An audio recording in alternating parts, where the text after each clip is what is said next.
ತೃಪ್ತಿ education trust Oxford ಸಮೂಹ ಸಂಸ್ಥೆಗಳು ಸಿಂಧನೂರು ಪದವಿ ಪೂರ್ವ ಪದವಿ ಮತ್ತು ಸ್ನಾತಕೋತ್ತರ ಕಾಲೇಜ್ ಡಾಕ್ಟರ್ ರಾಧಾಕೃಷ್ಣ ಬಿಲ್ಡಿಂಗ್ ಆದರ್ಶ ಕಾಲೋನಿ ಸಿಂಧನೂರು ಕಲಾ ಮತ್ತು ವಾಣಿಜ್ಯ ವಿಭಾಗ ನಮ್ಮ ಕಾಲೇಜಿನ ವಿಶೇಷತೆಗಳು ಅನುಭವಿ ಉಪನ್ಯಾಸಕರಿಂದ ಬೋಧನೆ ಪ್ರತಿ ವರ್ಷ ಕಾಲೇಜಿಗೆ ಉತ್ತಮ ಫಲಿತಾಂಶ ಸ್ಮಾರ್ಟ್ ಬೋರ್ಡ್ಗಳ ತರಗತಿಗಳು ದ್ವಿತೀಯ ಪಿಯುಸಿ ವಾರ್ಷಿಕ ಪರೀಕ್ಷೆಯಲ್ಲಿ 99% ಅಂಕ ಗಳಿಸಿದ ನಮ್ಮ ಕಾಲೇಜಿನ ದ್ವಿತೀಯ ಪಿಯುಸಿ ವಿದ್ಯಾರ್ಥಿಗಳಿಗೆ 1 ಲಕ್ಷ ರೂಪಾಯಿ ನಗದು ಬಹುಮಾನ ಎಸ್ಎಸ್ಎಲ್ಸಿಯಲ್ಲಿ 90% ಅಂಕ ಗಳಿಸಿದ ವಿದ್ಯಾರ್ಥಿಗಳಿಗೆ ಕಾಲೇಜಿನ ಶುಲ್ಕದಲ್ಲಿ ಅರ್ಧದಷ್ಟು ವಿನಾಯಿತಿ ಮತ್ತು 95% ಅಂಕ ಪಡೆದ ವಿದ್ಯಾರ್ಥಿಗಳಿಗೆ ಉಚಿತ ಪ್ರವೇಶ ಅದರಲ್ಲಿ ಮೊದಲು ಬಂದ 20 ವಿದ್ಯಾರ್ಥಿಗಳಿಗೆ ಮಾತ್ರ ಅನ್ವಯ ನಿಮ್ಮ ಮಕ್ಕಳ ಉಜ್ವಲ ಭವಿಷ್ಯಕ್ಕಾಗಿ ಹಿಂದೆ ಸಂಪರ್ಕಿಸಿ Oxford PU degree and PG college Sindhanur mobile number 6363433306 9448692515 8660428802 ತಪ್ಪು ಸರಿಯ ತಿದ್ದಿ ತಿಳಿ ಹೇಳಿ ಸಮಬುದ್ಧಿ ನಮ್ಮ ಚಿತ್ತ ಶುದ್ಧಿಯಾಗೋ ಹಾದಿ ಎಷ್ಟೇ ದೂರ ಹೋದ್ರೂ ಮರಿಬೇಡ ನಿನ್ನ ಬೇರು ನಿನ್ನ ಸಾಧನೆಗೆಲ್ಲ ಇದುವೇ ಆದಿ ಪಾಠಶಾಲಾ ಪಾಠಶಾಲಾ ಪಾಠಶಾಲಾ ಪಾಠಶಾಲಾ ಸಿಂಧನೂರಿನ ಪ್ರತಿಷ್ಠಿತ ಪಾಟೀಲ್ ಶಿಕ್ಷಣ ಸಂಸ್ಥೆಯಲ್ಲಿ 2024-25ನೇ ಸಾಲಿನ ಪಿಯುಸಿ ಕೋ ಎಜುಕೇಷನ್ ಬಾಲಕ ಮತ್ತು ಬಾಲಕಿಯರಿಗೆ ವಿಜ್ಞಾನ ಮತ್ತು ವಾಣಿಜ್ಯ ತರಗತಿಗಳಿಗೆ ಪ್ರವೇಶಗಳು ಪ್ರಾರಂಭವಾಗಿವೆ. ವಿಜ್ಞಾನ ವಿಭಾಗದಲ್ಲಿ ಪಠ್ಯದ ಜೊತೆಗೆ ನೀಟ್, ಸಿಇಟಿ, ಐಐಟಿ ಮತ್ತು ಜೆಇಇ ತರಬೇತಿ ಹಾಗೂ OMR ಮೂಲಕ ಪ್ರತಿ ವಾರ ಪರೀಕ್ಷೆ ನಡೆಸಲಾಗುವುದು ಮತ್ತು ವಾಣಿಜ್ಯ ವಿಭಾಗದಲ್ಲಿ CA ಫೌಂಡೇಶನ್ ತರಬೇತಿ ನೀಡುತ್ತಿದ್ದು ಪ್ರತಿ ವರ್ಷವೂ ಉತ್ತಮ ಫಲಿತಾಂಶದ ಜೊತೆಗೆ ಗುಣಮಟ್ಟದ ಶಿಕ್ಷಣ, ಸುಸಜ್ಜಿತ ಲ್ಯಾಬ್ಗಳು ಹಾಗೂ ಸ್ಮಾರ್ಟ್ ಕ್ಲಾಸ್ ಹೊಂದಿರುತ್ತದೆ. ವಾಹನ ಮತ್ತು ಹಾಸ್ಟೆಲ್ ಸೌಲಭ್ಯವಿರುತ್ತದೆ. ಸ್ಥಳ ಗಂಗಾವತಿ ಮುಖ್ಯ ರಸ್ತೆ, ಸಿಂಧನೂರು. Mobile number 8844222701 8844222704. ಪತ್ರಿಕಾ ಹಾಗೂ ಮಾಧ್ಯಮದ ಮಿತ್ರರೆಲ್ಲರಿಗೂ ನಮಸ್ಕಾರ.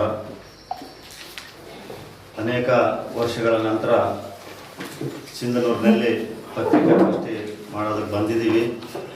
ತಾವೆಲ್ಲರೂ ಕೂಡ ಹಳೆಯ ಜನ ಮತ್ತು ಹೊಸ ಜನರು ಕೂಡ ಇದ್ದೀರಿ. ಅವರೆಲ್ಲರಿಗೂ ಕೂಡ ನಮ್ಮ ಕರ್ನಾಟಕ ರಾಜ್ಯ ರೈತರ ಸಂಘದ ವತಿಯಿಂದ ಸ್ವಾಗತ ಕೋರ್ತಾ, ರಾಜ್ಯದಲ್ಲಿ ಕಳೆದ ವರ್ಷ ಭೀಕರ ಬರಗಾಲ ಬಂತು. ಇಡೀ ರಾಜ್ಯದಲ್ಲಿ ಮಳೆ ಆಗದೆ, ರೈತರು ಬೆಳೆದಂಥ ಬೆಳೆ ಕೈಗೆ ಸಿಗದೆ, ಬಿತ್ತಿದ ಬೀಜ ಅನೇಕ ಕಡೆ ನಾಟಿ ಆಗದೆ ಭೀಕರ ಬರಗಾಲ ಬಂತು. ಆದರೆ ಸರ್ಕಾರ ರೈತರಿಗೆ ಬರಗಾಲ ಪರಿಹಾರ ಕೊಡುವಲ್ಲಿ ಕೇಂದ್ರ ಸರ್ಕಾರಕ್ಕೆ ರಾಜ್ಯ ಸರ್ಕಾರ ಬೆಟ್ ಮಾಡಿ ತೋರಿಸೋದು, ರಾಜ್ಯ ಸರ್ಕಾರಕ್ಕೆ ಕೇಂದ್ರ ಸರ್ಕಾರ ಬೆಟ್ ಮಾಡಿ ತೋರಿಸ್ತಾ 1 ವರ್ಷ ಬರಗಾಲ ಪರಿಹಾರ ಕೊಡೋದಕ್ಕೆ 1 ವರ್ಷ ಕಳೆದಿದ್ದಾರೆ. ಆದರೆ ಈಗ ಬರಗಾಲ ಪರಿಹಾರ ರೈತರ ಖಾತೆಗೆ ಜಮಾ ಮಾಡಿದ್ದಾರೆ. ಅದು ಕೂಡ ಸರಿಯಾದ ರೀತಿಯ ಅಲ್ಲ. ಇಲ್ಲಿ ಬರಗಾಲ ಪರಿಹಾರ ಕೊಟ್ಟಿರುವಂಥದ್ದು ಏನಂತ ಹೇಳಿದ್ರೆ, ಮುಂಗಾರಿಗೆ ಬರಗಾಲ ಪರಿಹಾರ ಅಂತ ಘೋಷಣೆ ಮಾಡಿದ್ದಾರೆ. ಮುಂಗಾರು ಬರಗಾಲ ಪರಿಹಾರ ಅಂತಂದರೆ ಎಲ್ಲ ರೈತರಿಗೂ ಕೂಡ ಪರಿಹಾರ ಬರಬೇಕಾಗಿತ್ತು. ಕೆಲವು ರೈತರಿಗೆ ಏನಾಗಿದೆ ಅಂದರೆ, ಪಾಣಿಯಲ್ಲಿ ಅವನ ಜಮೀನು ಪಾಡ, ಪಕ್ಕದ ಹೊಲದವನು ಮುಂಗಾರು ಬೆಳೆ ಜೋಳ ಅಂತ ಪಕ್ಕದ ಜಮೀನು ರೈತಂದು ಬಂದೈತೆ, ಅದೇ ಪಕ್ಕದ ರೈತಂದು ಪಾಡ ಅಂತ ಬಂದೈತೆ. ಇದು ಯಾವ ರೀತಿ ಸರ್ವೆ ಮಾಡಿರ್ತಕ್ಕಂಥದ್ದು ತಾಲೂಕು ಆಡಳಿತ, ಜಿಲ್ಲಾಡಳಿತಕ್ಕೆ ನಾವು ಪ್ರಶ್ನೆ ಮಾಡ್ತಾ ಇದ್ದೀವಿ. ಇದನ್ನು ಶೀಘ್ರದಲ್ಲಿ ಸರಿಪಡಿಸಬೇಕು. ತಾಲೂಕು ಆಡಳಿತ, ಜಿಲ್ಲಾಡಳಿತ ಸರಿಪಡಿಸಿ ಪ್ರತಿಯೊಬ್ಬ ರೈತರಿಗೂ ಕೂಡ ಮುಂಗಾರು ಬರ ಪರಿಹಾರ ಏನಿದೆ ಪ್ರತಿಯೊಬ್ಬ ರೈತರಿಗೂ ಕೂಡ ಮುಟ್ಟುವ ಕೆಲಸ ಈ ಜಿಲ್ಲೆಯ ಜಿಲ್ಲಾಧಿಕಾರಿಗಳು, ತಹಸೀಲ್ದಾರರು ಮತ್ತು ಜನಪ್ರತಿನಿಧಿಗಳು, ಶಾಸಕರು ಕೆಲಸವನ್ನು ಮಾಡಬೇಕು.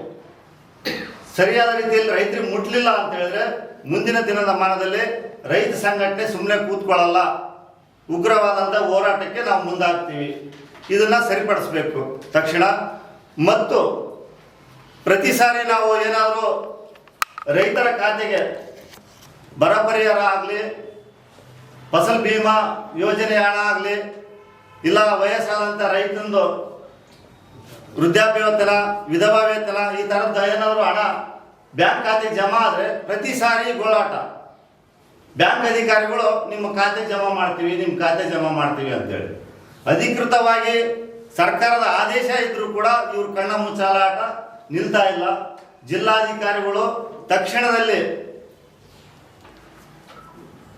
ಬ್ಯಾಂಕಿನ ಅಧಿಕಾರಿಗಳ ಸಭೆಯನ್ನು ಕರೆದು ಕಟ್ಟುನಿಟ್ಟಿನ ಆದೇಶ ಮಾಡಬೇಕು.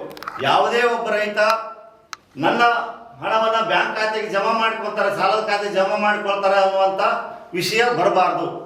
ಆ ರೀತಿಯಾಗಿ ಜಿಲ್ಲಾಧಿಕಾರಿಗಳು ತಕ್ಷಣ ಸಭೆ ಕರೆದು ಅದಕ್ಕೆ ಒಂದು ತೀರ್ಮಾನವನ್ನು ಮಾಡಬೇಕು ಅಂತೇಳಿ ಈ ಸಂದರ್ಭದಲ್ಲಿ ಒತ್ತಾಯ ಮಾಡ್ತೇವೆ.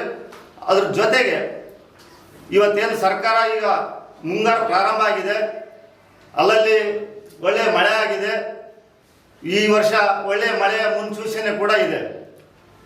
ಸರ್ಕಾರ ಕೂಡ ಹೇಳಿದೆ ಬೀಜ ವಿತರಣೆ ರೈತರ ಮನೆ ಬಾಗಿಲಿಗೆ ಅಂತೇಳಿ. ನಾವು ಸ್ವಾಗತ ಮಾಡ್ತೇವೆ. ಬೀಜ ವಿತರಣೆ ರೈತರ ಮನೆ ಬಾಗಿಲಿಗೆ ಅಂತ ಹೇಳಿರ್ತಕ್ಕಂಥ ಸರ್ಕಾರಕ್ಕೆ, ಸಿದ್ದರಾಮಯ್ಯನವರಿಗೆ ನಾವು ಸ್ವಾಗತವನ್ನು ಕೋರ್ತೇವೆ. ಆದರೆ ಅವರು ಸ್ಪಷ್ಟಪಡಿಸಬೇಕು, ಬೀಜವನ್ನು ರೈತರ ಮನೆ ಬಾಗಿಲಿಗೆ ಯಾವ ರೀತಿ ತಲುಪಿಸ್ತೀರಿ ಅನ್ನುವಂಥದ್ದು ಸ್ಪಷ್ಟಪಡಿಸಬೇಕು. ಬಿತ್ತನೆ ಮಾಡೋಕ್ಕಿಂತ ಮುಂಚೆ ರೈತರ ಮನೆ ಬಾಗಿಲಿಗೆ ತಲುಪಿಸ್ತಿರೋ ಅಥವಾ ಬಿತ್ತನೆ ಕಾಲಾವಕಾಶ ಮುಗಿದ ಮೇಲೆ ರೈತರ ಮನೆ ಬಾಗಿಲಿಗೆ ತಲುಪಿಸ್ತಿರೋ ಅನ್ನುವಂಥದ್ದನ್ನು ಸ್ಪಷ್ಟಪಡಿಸಬೇಕು. ಅದ್ರ ಜೊತೆಗೆ ನೀವೇನು ಬೀಜಗಳನ್ನು ವಿತರಣೆ ಮಾಡ್ತೀರಿ ಅದು ಸಂಪೂರ್ಣ ಗುಣಮಟ್ಟದ್ದಾಗಿರಬೇಕು. ಇವತ್ತು ಮಾರುಕಟ್ಟೆಯಲ್ಲಿ ಕಳಪೆ ಬೀಜ, ಕಳಪೆ ಗೊಬ್ಬರ, ಕಳಪೆ ಕ್ರಿಮಿನಾಶಕ ರಾಜಾರೋಷವಾಗಿ ಮಾರಾಟ ಆಗ್ತಾ ಇದೆ. ಪ್ರತಿ ವರ್ಷ ಕೂಡ ರೈತರು ದೂರು ದಾಖಲೆ ಮಾಡ್ತಾನೇ ಇದ್ದಾರೆ. ಆದರೂ ಕೂಡ ಇದುವರೆಗೆ ಯಾವುದೇ ರೀತಿಯ ಕ್ರಮ ಇಲ್ಲ. ತಾವು ಕೊಡೋದಾದರೆ ಒಳ್ಳೆಯ ಗುಣಮಟ್ಟದ ಬೀಜವನ್ನು ಕೊಡಬೇಕು. ಮತ್ತು ಹೋದ ವರ್ಷ ಏನು ಬರಗಾಲದಿಂದ ನರಳ್ತಾ ಇದ್ದಾರೆ ರೈತರು, ಅವರು ಮತ್ತೆ ಚೇತರಿಸಿಕೊಳ್ಬೇಕು ಅಂತ ಹೇಳಿದ್ರೆ 3-4 ವರ್ಷ ಬೇಕು. ಹಾಗಾಗಿ ಇಡೀ ರಾಜ್ಯದಲ್ಲಿ ರೈತರಿಗೆ ಉಚಿತವಾಗಿ ಬೀಜ ವಿತರಣೆಯನ್ನು ಮಾಡಬೇಕು. ಸರ್ಕಾರಕ್ಕೆ ನಮ್ಮ ಒತ್ತಾಯ, ಬೀಜ ವಿತರಣೆಯನ್ನು ಮಾಡಬೇಕು. ಸಕಾಲದಲ್ಲಿ ಏನೇನು ರೈತರಿಗೆ ಸವಲತ್ತುಗಳು ಮುಟ್ಟಬೇಕು ಅವೆಲ್ಲವನ್ನು ಕೂಡ ತಾಲೂಕು ಆಡಳಿತ, ಜಿಲ್ಲಾಡಳಿತ ಮಾಡಬೇಕು ಅಂತೇಳಿ ಈ ಸಂದರ್ಭದಲ್ಲಿ ತಮ್ಮ ಪತ್ರಿಕಾ ಗೋಷ್ಠಿಯ ಮೂಲಕ ನಾವು ಒತ್ತಾಯವನ್ನು ಮಾಡ್ತೇವೆ ಸರ್ಕಾರಕ್ಕೂ ಅಧಿಕಾರಿಗಳಿಗೂ. ಮುಂಗಾರು ಬಿಟ್ಟು ಹಿಂಗಾರು ತಗೊಂಡ, ಮುಂಗಾರಿಗೆ ಪಾಳಂತಾಗಿದೆ, ಹಿಂಗಾರಿಗೆ ಬೆಳೆ ಅಂತಾಗಿದೆ. ಹಿಂಗಾರು ಬೆಳೆ ಬೆಳೆದಾರೆ ಅಂತೇಳಿ ಈಗ ನನ್ನ ತಿಳಿದ ಮಟ್ಟಿಗೆ ಅವ್ರು ಪರಿಹಾರ ಹಾಕಿಲ್ಲ, ಇಲ್ಲಿ ವಿತರಣೆ ಮಾಡಿಲ್ಲ. ಮುಂಗಾರಿಗೆ ಮಾತ್ರ ಚೂಸ್ ಮಾಡ್ಯಾರ, ಅವರು ಪಾಳಂದಲ್ಲಿ ಚೂಸ್ ಮಾಡಿಲ್ಲ. ನಮ್ಮ ಒತ್ತಾಯ ಏನಪ್ಪ ಅಂತ ಹೇಳಿದ್ರೆ ಮುಂಗಾರಲ್ಲಿ ಬೆಳೆ ಹಾಕಕ್ಕೂ ಬಂದಿಲ್ಲ, ಅವನಿಗೆ ಬೆಳೆ ಹಾಕಕ್ಕೂ ಅವನಿಗೆ ಮಳೆನೂ ಬಂದಿಲ್ಲ. ಅದನ್ನು ಹೊರಗಡೆಗೆ ತಗೋಬೇಕಂತ, ಪಾಳಂದಿದ್ದು ತಗೋಬೇಕಂತ. ಹಿಂಗಾರು ಬರ ಪರಿಹಾರ ಅಂದ್ರೆ ಮುಂಗಾರಿಗೂ ಕೊಡಬೇಕು, ಹಿಂಗಾರಿಗೂ ಕೊಡಬೇಕು. ಈಗ ಸರ್ಕಾರ ಏನು ಮಾಡಿದೆ, ಮುಂಗಾರಿಗೆ ಮಾತ್ರ ಸೀಮಿತ ಮಾಡ್ಕೊಂಡೈತೆ. ಹಿಂಗಾರಿಗೂ ಬರ ಪರಿಹಾರ ಕೊಡಬೇಕು. ಆಮೇಲೆ ಈಗೇನೋ ಜೋಳ ಖರೀದಿ ಕೇಂದ್ರಕ್ಕೆ ರೈತರು ಜೋಳ ಹಾಕಿದ್ದಾರೆ, ಇದುವರೆಗೂ ಕೂಡ ಅವ್ರಿಗೆ ಹಣ ಬಂದಿಲ್ಲ. ಈ ಖರೀದಿ ಕೇಂದ್ರಕ್ಕೆ ಜೋಳ ಜನವರಿಯಲ್ಲೇ ತಗೋಬೇಕಾಗಿತ್ತು, ಅದನ್ನು ಕೂಡ 2-3 ತಿಂಗಳು ಲೇಟ್ ಮಾಡಿ ಖರೀದಿ ಕೇಂದ್ರಕ್ಕೆ ತಗೊಂಡಾರ. ಈಗ ಅಲ್ಲಿ ಕೂಡ ರೈತ ಅಲ್ಲಿ ಸ್ಟಾಕ್ ಇಟ್ಕೊಂಡು ಕಸಿ ಅವನಿಗೂ ಲಾಸ್. ಈಗ ಮತ್ತೆ ರೇಟು ಹಾಕಿದ್ದು ಹಣ ಕೂಡ ಇನ್ನೂ ಲೇಟ್ ಮಾಡಿದ್ರಂದ್ರೆ ಅವ್ನಿಗೆ ಎಷ್ಟು ತ್ರಾಸ ಆಗ್ತದೆ, ಅದು ತಗೊಂಡಂಥ ಬಡ್ಡಿಗೆ ಜಮಾ ಆಗ್ತಾವೆ ಅವರು. ಆ ಥರ ತಕ್ಷಣ ಸರ್ಕಾರ ಅದು ಹಣ ಬಿಡುಗಡೆ ಮಾಡಬೇಕು, ಜೋಳ ಖರೀದಿ ಕೇಂದ್ರದ ಹಣ ಬಿಡುಗಡೆ ಮಾಡಬೇಕು. 2 ಲಕ್ಷ ರೂಪಾಯಿ ಮಾಡಿ ಸರ್, ಸಾಲ ಕಟ್ಕೊಂಡು ಮಾಡಿ ದುಡ್ಡು ಬಂದಿದೆ. ಕೇಂದ್ರದಿಂದ ಏನು ಬಂದೈತಲ್ಲ ಅದನ್ನ ಮಾತ್ರ ಸರಿ ಮಾಡಿದ್ದಾರೆ. 2,000 ನಾವು ರಾಜ್ಯ ಸರ್ಕಾರದಿಂದ ಕೊಟ್ಟಿವಿ ಅಂತ ಹೇಳ್ಕೊಂಡ್ರು, ಅದನ್ನ ಕೊಟ್ಟರು. ಅದನ್ನ ಈಗೇನು ಕೇಂದ್ರದಿಂದ ಬಂದಿರೋ ಹಣದಲ್ಲಿ ಅದನ್ನ ಡೆಬಿಟ್ ಮಾಡಿ